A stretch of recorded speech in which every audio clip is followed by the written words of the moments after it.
Tae-young wiped the sweat from his forehead and stared at the broken engine in front of him. The salvage yard stretched endlessly under the orange sky of New Haven, filled with the remains of old ships and forgotten machines. He had been working here for 3 years now, far from Earth, far from the memories that still haunted his dreams. The war had ended 7 years ago, or rather humanity had lost. The Korvath Empire came from the stars with weapons that turned cities to dust and ships that blocked out the sun. Tae-young had fought in the resistance, leading a small group of fighters who refused to surrender. They had won a few battles through tricks and courage, but in the end it wasn't enough. He tried not to think about those days anymore. New Haven was supposed to be a fresh start, a place where humans could rebuild without looking over their shoulders. The colony was small but growing, built from salvaged parts and human determination. People here worked hard and asked few questions about the past. Tae-young. Ji-won's voice crackled through his communicator. "We have a situation. Unknown ship approaching. It's Korvath." His blood went cold. Tae-young dropped his tools and ran toward the colony's main building. His heart pounded as memories flooded back. Korvath ships meant death. They meant fire and screaming and the smell of burning metal. When he reached the control center, Ji-won was already at the monitors. Her face was pale. "It's just one ship, small, a scout craft." She looked at him with worried eyes. "Tae-young, it's asking for you." "By name." "That's impossible," he whispered. "How would they know I'm here?" Other colonists gathered around them, murmuring nervously. Everyone knew what Korvath meant. The alien empire had conquered Earth and dozens of other worlds. They didn't visit small colonies to chat. "Should we fire on it?" someone asked. "No," Tae-young said slowly. "If they wanted to destroy us, we'd already be dead." "Let me talk to them." Ji-won grabbed his arm.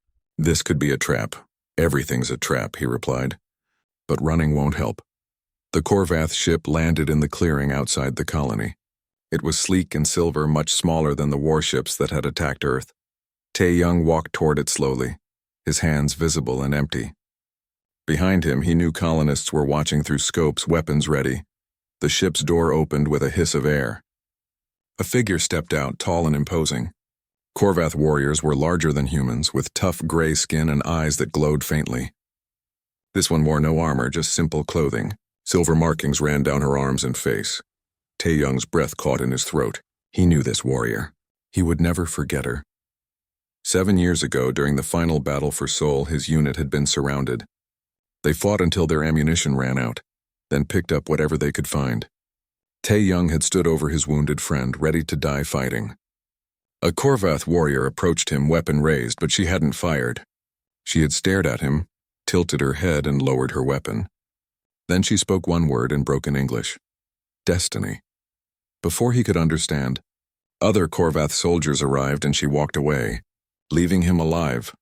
Now that same warrior stood before him again. "Tae-young," she said. Her voice was deep but clear. A small device on her collar translated her words into English. "I have searched for you for 7 years. "Why?" he asked. His voice was steadier than he felt. "Because you are my soulbound. We are connected by destiny, by forces greater than empires or wars. My name is Velthara, and I have come to find what I should never have left." Tae-young didn't know what to say. Soulbound? Destiny? These were words from stories, not real life. "I don't understand." Velthara took a step closer. "Among my people there is an old belief. Sometimes two souls recognize each other, even across species, even across stars. It is rare, it is sacred. When I saw you fighting that day, protecting your wounded friend with nothing but broken metal and courage, I felt something I had never felt before, recognition, understanding, connection. You're saying we're connected, but you're Korvath. You invaded my world. You killed my people." "Yes," she said simply, "and I cannot change that. But I also could not kill you that day. My commanders ordered me to eliminate survivors, but I could not. Since then, I have searched for you. I left my post, abandoned my rank, and became what my people call a deserter, all to find you." Ji-won's voice crackled in his earpiece. "Tae-young, is this real?" "Is she serious?" He didn't answer. He was too busy remembering. That moment 7 years ago, when their eyes met. He had felt something too, though he had never admitted it. In the middle of death and chaos, there had been a strange moment of understanding, like meeting someone he had always known. "What do you want from me?" he asked quietly. "Nothing," Velthara replied. "I ask for nothing. I came only to tell you the truth." We are soul-bound, whether you accept it or not. I will leave if you wish. But I had to find you. I had to know. Tae-young looked at this alien warrior who had traveled across the galaxy to find him. She stood alone, unarmed, having given up everything. For what? For a human she had met once during a war? "Don't trust her!" someone called from the colony.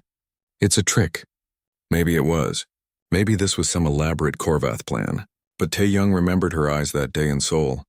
He remembered the confusion and wonder in them, as if she had seen something impossible. "Stay," he said suddenly, "at least for a while. We need to talk." Velthara's glowing eyes widened slightly. "You believe me?" "I don't know what I believe," Tae-young admitted. "But I remember that day too. And I remember wondering why you let me live. Maybe we should find out why." The colonists argued about letting a Korvath warrior stay in New Haven. Some wanted her locked up. Others wanted her sent away immediately.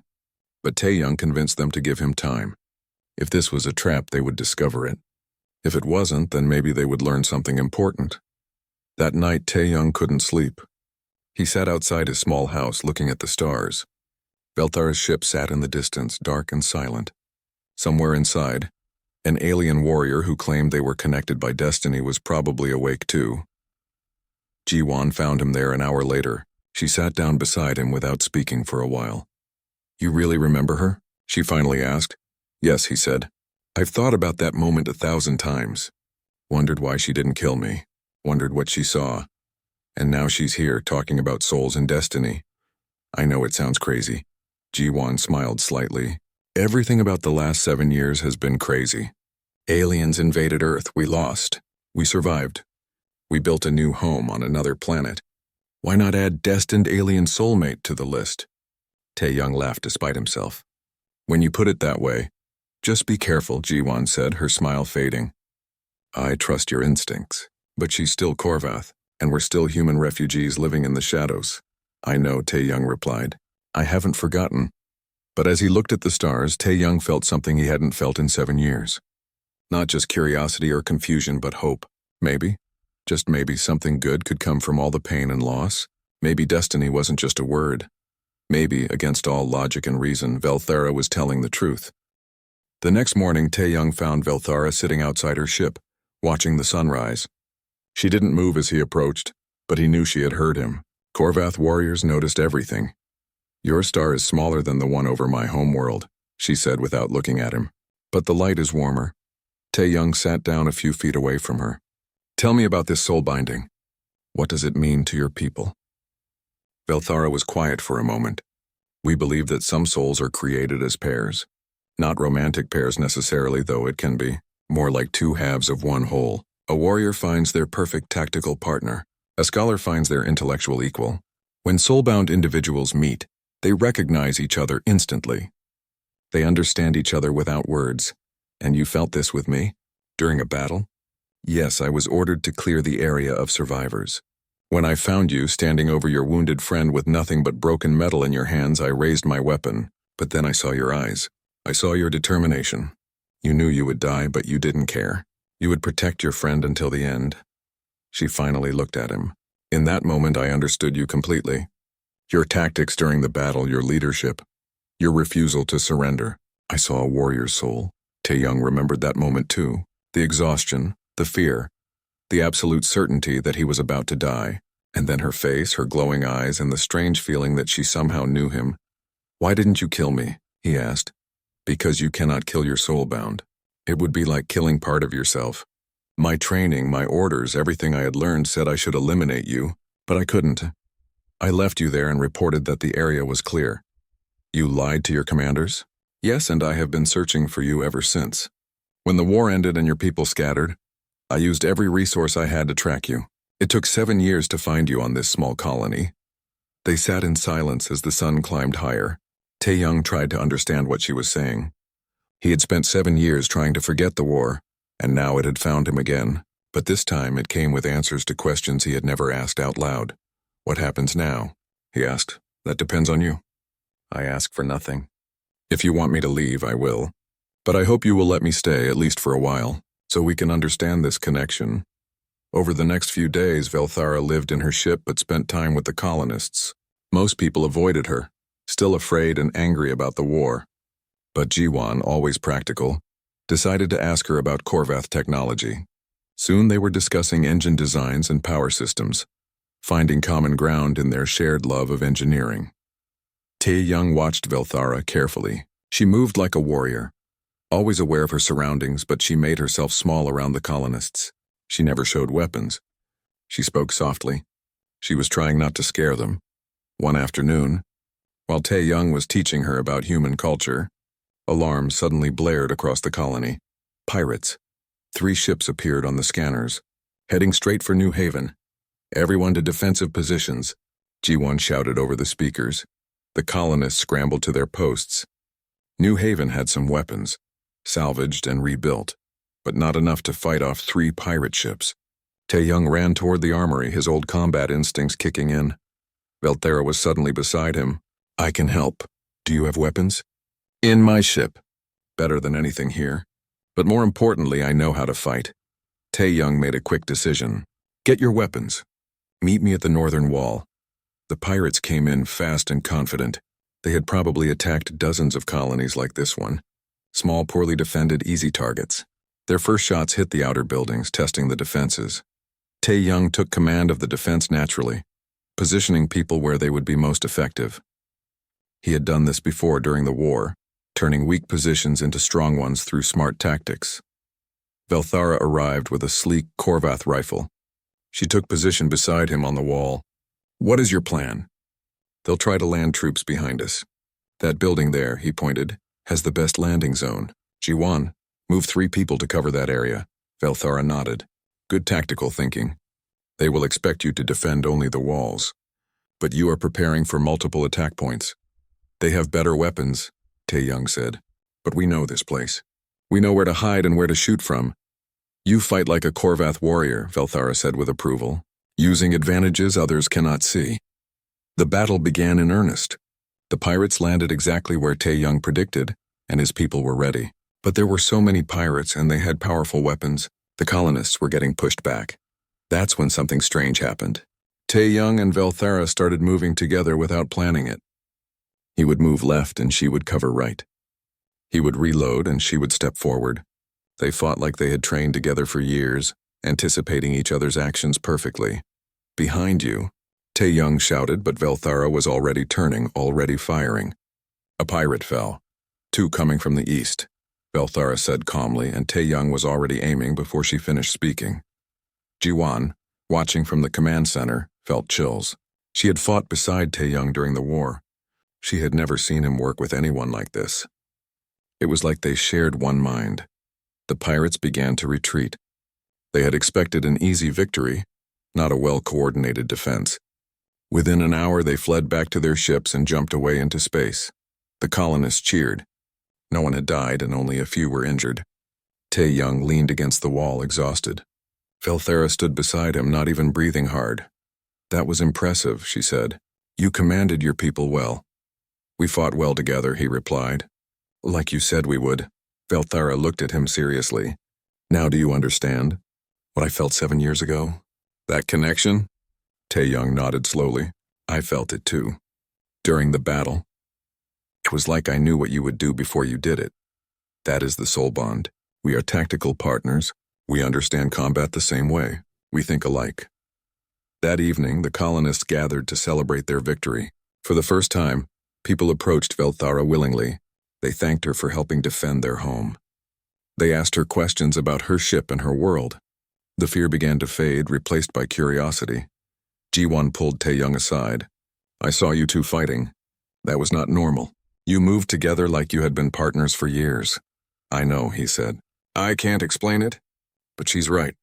There is something between us. Something real. So what now? I don't know. But I need to understand this. I need to know what it means. Later, Tae-young found Velthara on the wall, looking at the stars again. He joined her in silence. After a while, she spoke. I left everything to find you. My rank, my honor, my place in Korvath society. I am now considered a deserter. If I return, I will be punished, possibly executed. Why would you risk that? Because being near you is worth more than all of that. The moment I saw you, my life changed. Everything I thought was important became meaningless. Only finding you mattered. Tae-young felt his throat tighten. She had given up everything for a human she barely knew, based only on a feeling. "I believe you," he said quietly, "about the soul bond. I felt it today, but I don't know what we're supposed to do about it." "We don't have to do anything," Belthara replied. "Just being near you is enough. But if you will allow it, I would like to stay, to learn about you, your people, your world, and perhaps you can learn about mine." Tae-young looked at her, this alien warrior who had crossed the galaxy for him. Despite everything, despite the war and the pain, he felt something he hadn't felt in years. Not just understanding, but belonging. "Stay," he said. "Stay as long as you want." The alarm began at 0400 hours. The sound was sharp and loud, cutting through the darkness like a knife. Hana woke instantly, her heart pounding. The lights in the corridor outside were flashing red. Taemin was already awake. He grabbed his tools and ran to the door. "Stay here," he said to Hana. "What is happening?" Hana asked. "I do not know," Taemin said, "but it sounds bad." He ran out into the corridor. Hana followed him despite his order. She could not just sit and wait. The ship was shaking. She could feel the vibrations through the metal floor. Something was very wrong. Other workers were running through the corridors, panic on their faces. The alarm kept blaring. Over the ship's speakers, a mechanical voice repeated the same message. "Hull breach in Section 7. All workers evacuate immediately." "Hull breach in Section 7. Taemin stopped a passing worker. "What happened?" "Mining drill malfunction," the worker gasped. "Big explosion. Section 7 is sealed off. Dozens of people trapped inside." The worker ran off. Taemin stood still for a moment, thinking. Then he turned and started running toward Section 7. Hana ran after him. They reached the sealed bulkhead that separated Section 7 from the rest of the ship. A crowd had gathered there. Workers pressed against the metal door, shouting and crying. On the other side, people were trapped. Hana could hear them pounding on the door, screaming for help. Overseer Dralth was there with several guards. He was giving orders. "Clear this area. Everyone back to your stations. There is nothing you can do. You are just going to leave them," someone shouted. "The section is compromised," Dralth said coldly. "Opening that door would put the entire ship at risk. They are already dead. Accept it and move on." The crowd began to disperse slowly. People walked away with their heads down. They knew Dralth was right in his own cruel way. The Verothians did not risk the ship to save a few workers. That was the rule. That was how things worked. But Taemin did not move. He walked up to the sealed door and placed his hand on it. He could feel the heat coming through the metal. On the other side, the trapped workers were still pounding and screaming. "We can save them," Taemin said. Dralth turned to look at him. "What did you say?" "I said we can save them," Taemin repeated. "I can reroute the power systems. I can stabilize the atmosphere. It will take time, but I can do it." "And risk the entire ship?" Dralth said. "No, the order stands. Those workers are expendable. You will return to your station." Taemin looked at Dralth. His eyes were hard and determined. "No," he said. "I am going to save them. With or without your permission." Dralth's claws flexed. "If you disobey my order, I will have you executed." "Then execute me after I save them," Taemin said. He turned and started examining the control panel next to the door. For a moment, it looked like Dralth would order the guards to shoot Taemin right there. But then Borum stepped forward from the crowd. "I will help him," Borum said.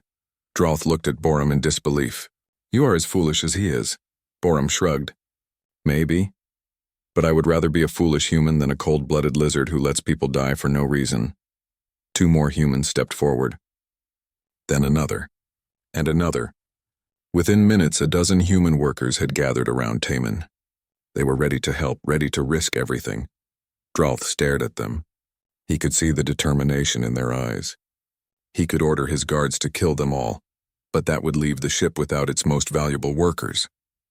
And deep down, even Dralth knew that the humans were the only ones who could fix things when they broke. "Fine," Dralth said through clenched teeth. "You have 2 hours. If you cannot save them by then, I seal this section permanently. Do you understand?" "We understand," Taemin said. He was already pulling panels off the wall, exposing the wiring underneath. Hana watched as Taemin and the other humans worked together. They moved quickly and efficiently. Taemin gave orders and everyone followed them without question. They trusted him. They believed in him. Hana wanted to help, but she did not know what to do. Then Taman looked at her. Hana, I need you to go through the maintenance tunnels. There is a secondary control panel in the next section. You need to override the safety locks from there. Can you do it? Hana nodded. Yes, tell me where to go. Taman quickly explained the route. Hana memorized it and ran off. The maintenance tunnels were narrow and dark. They were barely big enough for her to crawl through. The metal was hot and sharp. She scraped her hands and knees, but she did not stop. She found the control panel exactly where Taman said it would be. She opened it and stared at the complex array of switches and wires. For a moment she felt overwhelmed. But then she remembered everything Taman had taught her.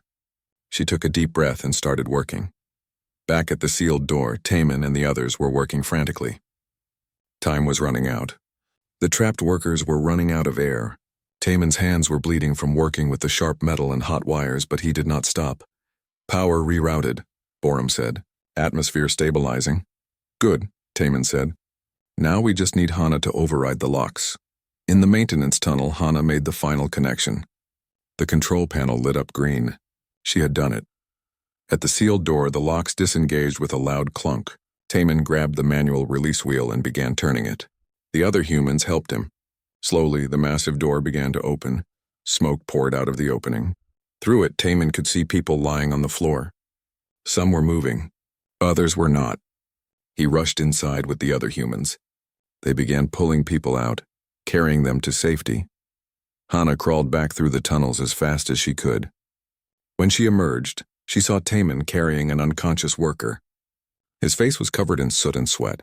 His hands were burned and bloody, but he was still going, still saving people. Then Hana heard someone call her name. She looked around and saw a young Corinthian woman lying against the wall. The woman's markings were barely glowing. She was barely conscious. Hana ran to her and tried to lift her. But the woman was too heavy. Hana was not strong enough. Help, Hana called out. Taman appeared beside her. Without a word, he lifted the Corinthian woman onto his shoulders and carried her out. Hana followed close behind. They made 3 more trips into Section 7. Each time, the smoke got thicker and the heat got worse. The structure was collapsing. Metal groaned and buckled. But Taman kept going. He would not leave anyone behind. Finally, they pulled out the last person. Taman stood at the door and looked inside one more time. Then he sealed the bulkhead shut. The entire section collapsed seconds later. Taman fell to his knees, gasping for air. Hana knelt beside him. Her markings were glowing brightly now. You did it, she whispered. You saved them all. Taman looked at her and smiled weakly. We did it, he corrected. I could not have done it without you. Around them, the rescued workers were being treated by the medical staff. Many of them were staring at Taman and the other humans with something like wonder in their eyes. They had never seen anyone risk so much to save others. Even Overseer Droth was watching from a distance. His expression was unreadable. But something had changed. Something important. For the first time, the workers of the Kransha had seen what humans were truly capable of. Not cruelty or violence or selfishness, but something else. Something the galaxy had forgotten. Compassion. Velthara's ship was smaller than Tae-Young expected for interstellar travel. It was designed for 1 pilot, maybe 2 if they didn't mind being cramped. For the next 3 weeks, this small metal box would be their entire world. Jiwan had hugged him before they left. Come back, she said. And if you can't come back, make sure they remember humans can't be pushed around. Now, as New Haven disappeared behind them and the stars stretched ahead, Tae-Young wondered if he would ever see home again. He sat in the co-pilot seat watching Velthara work the controls with practiced ease. Tell me about your world, he said after a while. The Korvath homeworld. Velthara's glowing eyes softened. It is called Korvash, a world of redstone and silver rivers. Our cities are carved into mountains, built to last forever. We value strength, honor, and tradition above all else. It sounds beautiful, Tae-Young said, and terrifying. Both, she agreed. The Empress rules from the Tower of Ancestors, where every leader of our people has stood for 3,000 years. She is wise but also very traditional. Convincing her will not be easy. But you think it's possible? I hope so. The Empress values truth above politics. If we can prove our bond is real, she will recognize it. But many in her court will resist. To them, humans are conquered subjects, nothing more. The days blended together in the confined space of the ship. Velthara taught Tae-Young about Korvath history and culture. He learned about the Empire's expansion across the galaxy, their military traditions, their complex social structure based on warrior castes. In return, he told her about Earth, about its oceans and forests, its diverse cultures, its long history of conflict and cooperation. He told her about human art, music, and literature, about how humans dreamed of the stars long before they could reach them. Your people are survivors, Velthara observed one evening as they shared a meal.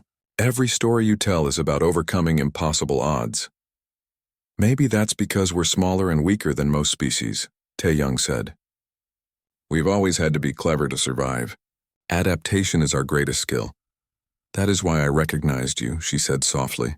You embody that quality. When I saw you fighting with broken weapons, refusing to abandon your friend, finding ways to win despite everything, I saw the soul of a true warrior, not because of strength, but because of will. Their conversations grew deeper as the journey continued. They talked about their fears, their dreams, their regrets. Tae-Young told her about the friends he lost in the war, the guilt he carried for surviving when others didn't. Velthara spoke about the doubt that plagued her, the fear that she had destroyed her life for something that might not be real. Do you ever regret it? Tae-Young asked one night. Giving up everything for me? Velthara looked at him with absolute certainty. Never. Every moment with you proves I made the right choice. When we fight together, when we talk together, when we simply exist in the same space, I feel complete. As if I had been missing a part of myself and finally found it. Tae-Young felt his chest tighten. I feel it too. It's strange. A month ago I was alone on New Haven, trying to forget the past. Now I'm traveling to an alien world with a warrior who claims we're destined for each other. It should feel insane, but it feels right. She reached out and took his hand. Her skin was warmer than he expected, rougher from years of combat training. Whatever happens on Korvash, know that this is real. What we have is real. On the 15th day of their journey, alarms suddenly blared through the ship. Velthara jumped to the controls, her warrior instincts taking over. 3 ships, she said tersely. Korvath military. They're trying to intercept us. More of Draknor's people? Likely. Or others who heard about what happened on New Haven. They want to stop us before we reach the Empress. The ship shook as weapons fire grazed their shields. Velthara's hands flew over the controls, executing evasive maneuvers that would have made Tae-Young sick if he wasn't so focused on survival. Can we fight them? 3 against 1? No, we have to run. She pushed the ship harder, diving and weaving through space. But the pursuing ships were faster. Tae-Young studied the navigation display. Years of salvage work had taught him to read 3-dimensional space quickly. There, he pointed. That asteroid field. Can we hide in there? It's too dense. We'll be destroyed. But they won't expect us to go there. And I've navigated worse in salvage operations. He looked at her. Trust me. Velthara hesitated only a moment. Then she turned the ship toward the asteroid field. Guide me. I'll handle the flying.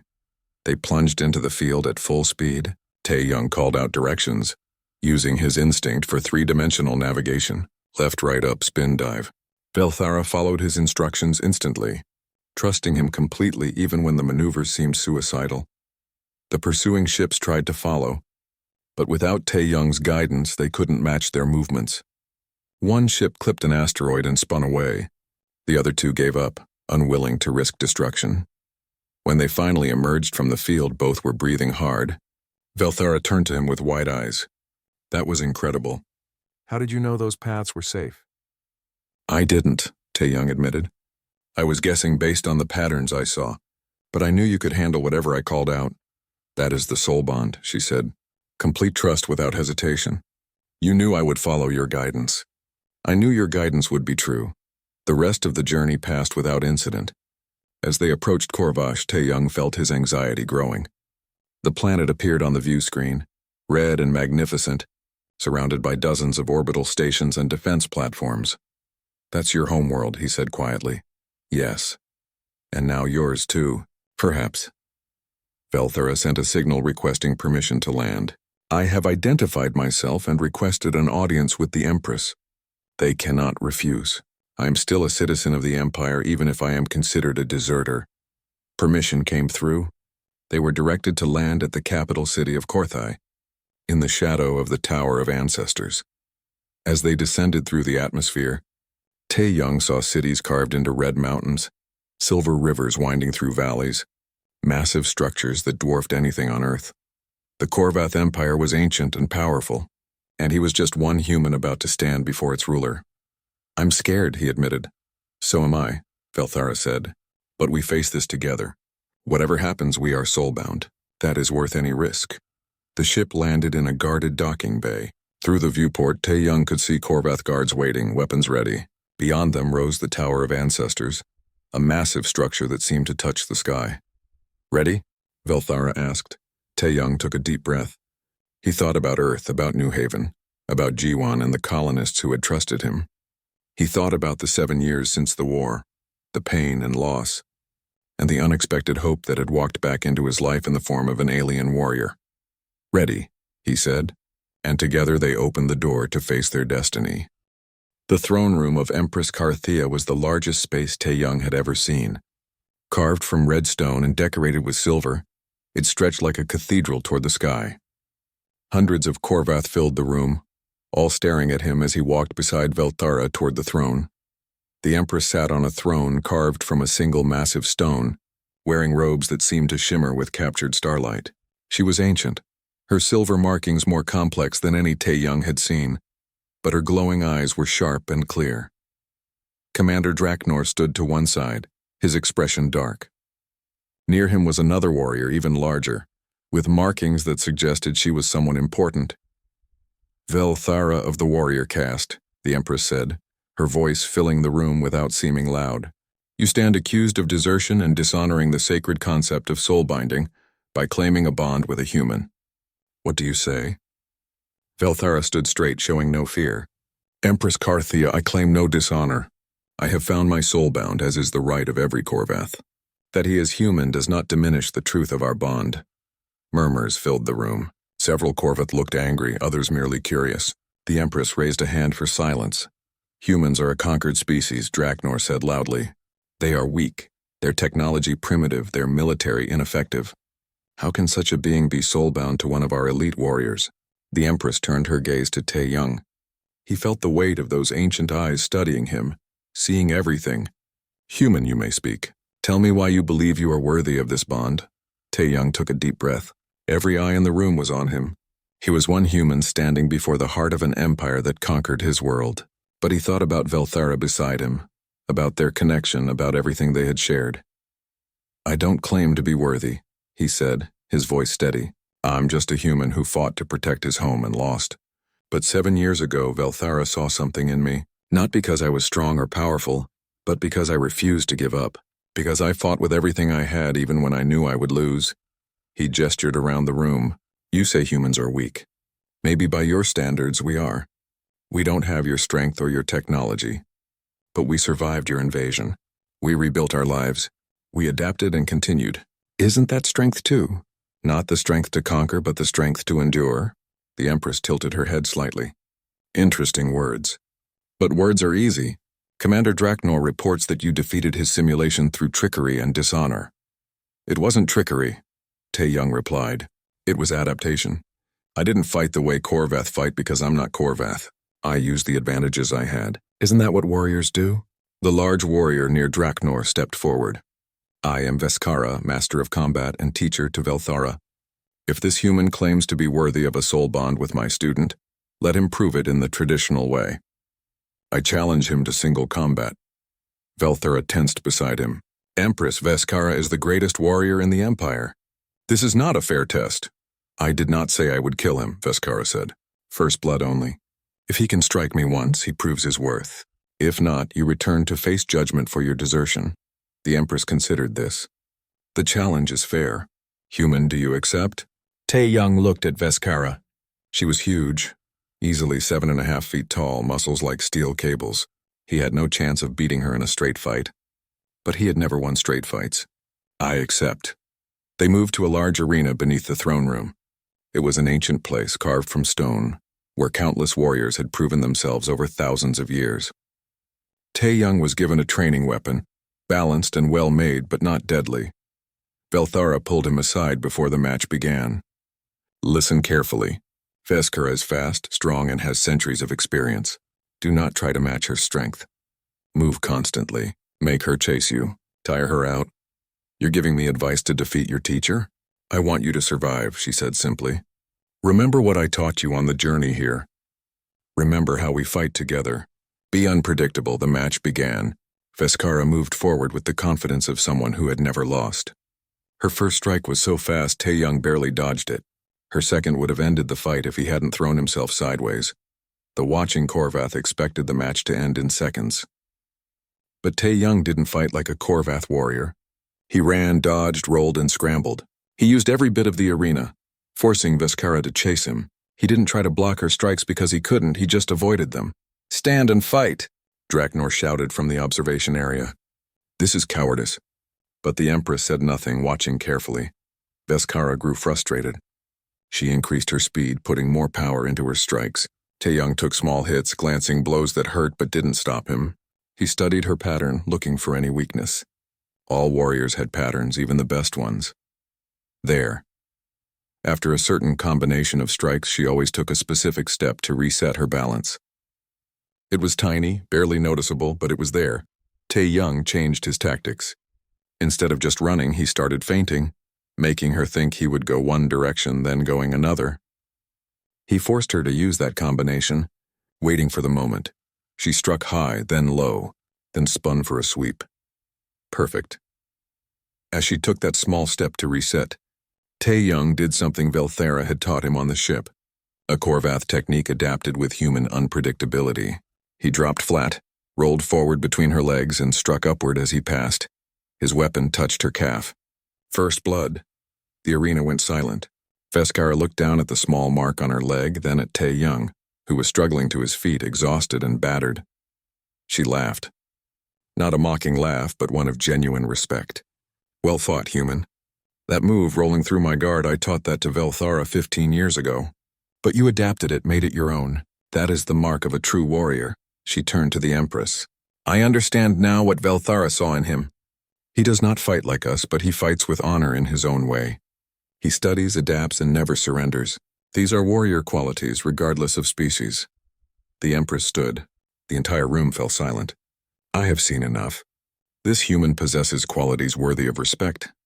He survived a battle he could not win through intelligence and determination. More importantly, I have watched him and Velthara together. They move as one, think as one, fight as one. This is the true sign of soul binding. She looked around the room. We have been arrogant. We conquered humans and called them weak because their technology was inferior. But strength takes many forms. This human has proven that worthiness comes not from power, but from spirit. I declare the bond between Velthara and Tae-young to be genuine and sacred. Any who question this will answer to me personally. She turned to Tae-young. You are the first human to stand in this throne room as an equal. Your people were conquered, but they are not lesser. I will begin negotiations for peace between our species. Perhaps it is time the Empire learned from humans, as we have so much to teach each other. Tae-young felt tears in his eyes. Peace. After 7 years of pain and loss, finally peace. The Empress continued. Velthara, you are restored to your rank and honor. You and Tae-young will serve as ambassadors between our species. Use your bond to build bridges between our worlds. Later, after the ceremony ended and the crowds dispersed, Tae-young and Velthara stood on a balcony overlooking the city of Korthai. The red sun was setting, painting the sky in colors Earth had never seen. We did it, Tae-young said quietly. We actually did it. You did it, Velthara corrected. You stood before the Empire and proved that humans deserve respect. You changed everything. We changed everything, he said, taking her hand. Together, like we were meant to. She smiled and looked at the stars beginning to appear in the darkening sky. 7 years ago, I spared your life and changed mine forever. Today, you saved mine and gave both our peoples a future. This is what soul binding means. We make each other better. We make each other complete. What happens now? Tae-young asked. Now we go back to New Haven. We tell G1 and the colonists that humans are no longer conquered subjects but partners. We begin the hard work of building peace between our species, and we do it together as we were always meant to. Tae-young thought about Earth, about all the people who died in the war, about the years of pain and struggle. This wouldn't bring them back. But maybe their sacrifice would lead to something better. Maybe humans and Korvath could build something new together. I spent 7 years trying to forget the war, he said, trying to build a quiet life where the past didn't matter. Then you found me and everything changed. Do you regret it? Velthara asked softly. He looked at her. This alien warrior who had given up everything for him, who had stood beside him against her own people, who had believed in their connection when no one else would. Not for a second, he said. They stood together on the balcony, watching the stars emerge one by one. Two souls from different worlds connected by destiny or chance or something in between. It didn't really matter which. What mattered was that they had found each other, and in doing so had given both their peoples hope for a better future. The war was over. The real work of peace was just beginning, and they would face it together, as they were always meant to.